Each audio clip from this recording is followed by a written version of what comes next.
So, de Broglie was proven correct that particles like electrons that are very small have a wave component to their behavior with a simple experiment that modeled what we saw with the light wave nature, and that is the double slit experiment. And so, what happens is if you shine a beam of electrons past a barrier that has two slits in it, just like what we did when we shined light through a barrier that had two slits in it, you would expect to see, if we are just talking about electrons as particles here, that as you shined it through, you would see two bright spots on paper that would react to the electron right here. So you would see just two bright spots, one corresponding to each slit and the particles that were able to go through them, right? And then this barrier would block all the rest of the particles from getting through.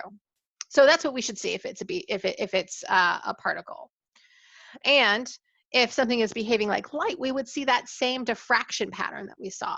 And so that it has the constructive and the destructive interference and alternating light, bright, or bright, dim, bright, dim, bright, dim. And so what happens when you shine an electron beam through a barrier that has two slits, so it comes through, is we see that same interference pattern that we saw with light, which is pretty amazing. So that means that these electrons are diffracting through the slits, and they are then running into each other and having constructive and destructive interference in as they progress towards the paper that indicates that they've hit. So we see light behavior for something that has mass, or wave behavior for something that has mass. And so what we see is that the wave and particle nature of an electron becomes a complementary property.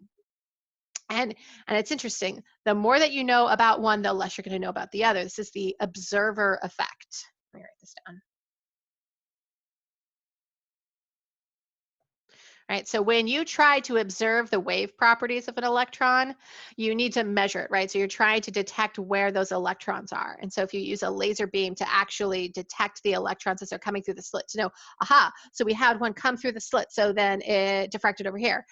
What happens is you see particle behavior the second you actually, because you have to affect the experiment to be able to see it, right? To be able to understand what's happening stepwise. But that actually, that detection method actually interferes with the phenomenon itself, and so you don't see it anymore. So the second you try to see the wave, like to really study the wave nature of an electron, you see particle behavior. And what you do is you just see two bright spots on your reactive paper instead of actually seeing the diffraction pattern again. So this actually happens when you try to detect it. But we see the diffraction pattern too when we don't shine lasers where there shouldn't be lasers.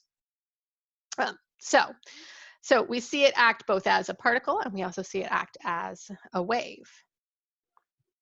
And I will link a video in this playlist, so you can see this some of these experiments and some other representations of them using more than just pictures, because it's pretty exciting.